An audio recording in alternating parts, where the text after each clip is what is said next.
Why didn't I do the law review competition? I mean, a large part of it, I think, was it's after finals. Like, I don't want to pick up and read through another 1,000 pages. And, like,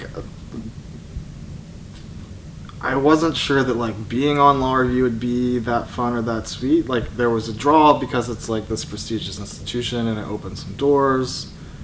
But, like, I wasn't sure I really wanted to spend my time doing legal scholarship stuff. I decided to travel for law review for a lot of reasons. Some good reasons, some, maybe not great reasons, and my mom wanted me to. That was certainly one of the reasons. I got through the competition mainly on coffee, and Sarah, basically. My girlfriend was like a lifesaver, and I don't think that I could have, like, finished. She basically, like, packed up and moved my entire room for me while I was trying to do the competition. And, like, she'd go out and get coffee and, like, food, kind of took care of all of that stuff. And, like, that's really how I got through the competition. So to anyone thinking about taking the competition, I think I would tell them to get a really understanding significant other. But I also, I had an interest in academia kind of conceptually. I thought it might be cool to try to be a professor someday, like long from now.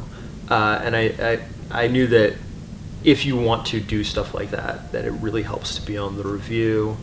The prestige is a draw. I did feel a little bit like there was kind of this one last thing I had to prove.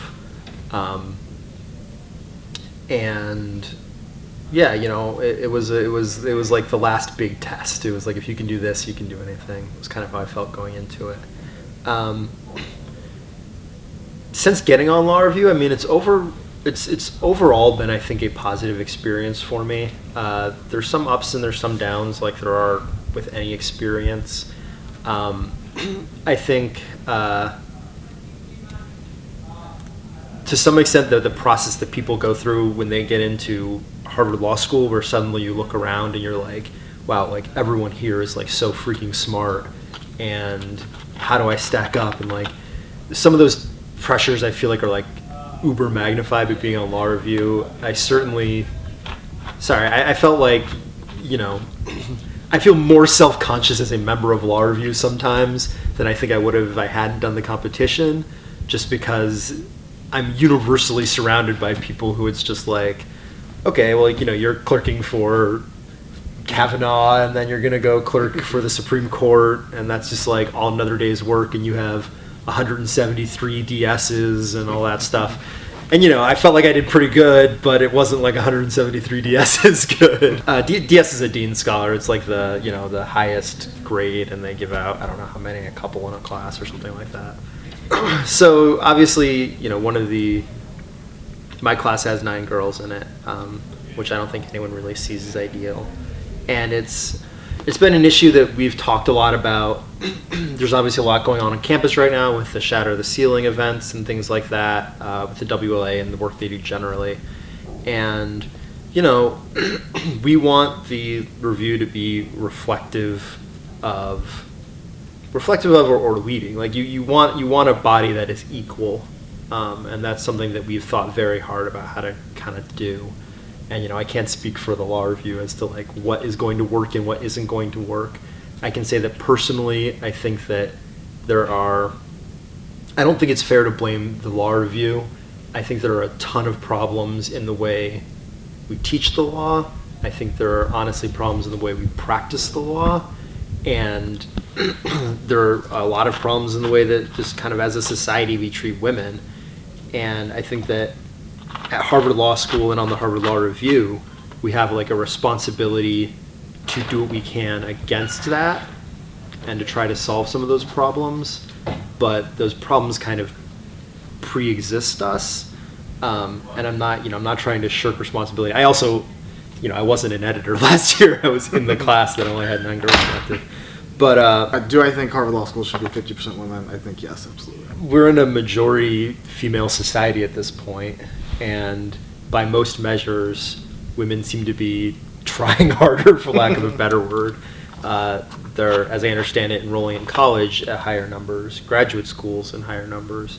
In the last election, 53% of the electorate was women, and I just think it's a freaking crime to think that it's okay to maintain structures that don't reflect that. That I don't know. Like, we get into these debates all the time in class, but like the reality is that like the patriarchy benefits the patriarchy, and if you don't see that like there's systemic problems, people made choices and did things that led to being where we're at, where I don't know what the numbers are overall. If women aren't equally represented, then the question shouldn't be, what do women need to do or what do you need to do for women? I think the question should be like fundamental and foundational. Like, what's wrong with the way things are? Like, what have we done wrong, and what can we do to get to a point where there is like full gender equality in every meaningful way?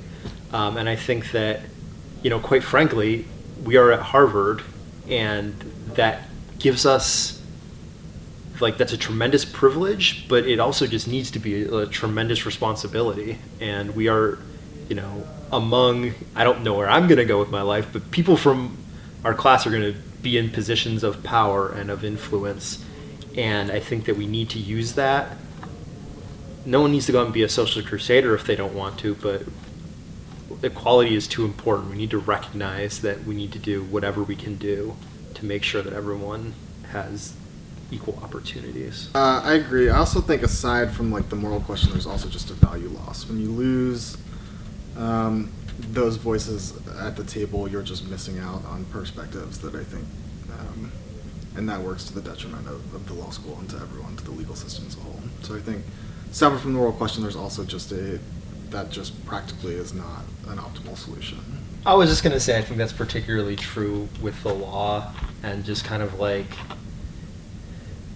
in some of the conversations we had about the criminal law, for example, I think the way that to suddenly like call upon all the gender stereotypes, but like I think that the way that like Mike or I go through life as like relatively like big dudes is like different than the way, like it's a different lived experience than a Ruth Bader Ginsburg who's like 110 pounds. And I think that not appreciating those kinds of differences and how that shapes like a different experience, and how a different experience might teach us more about how we need to shape our laws, is, again, it's just a tremendous value loss.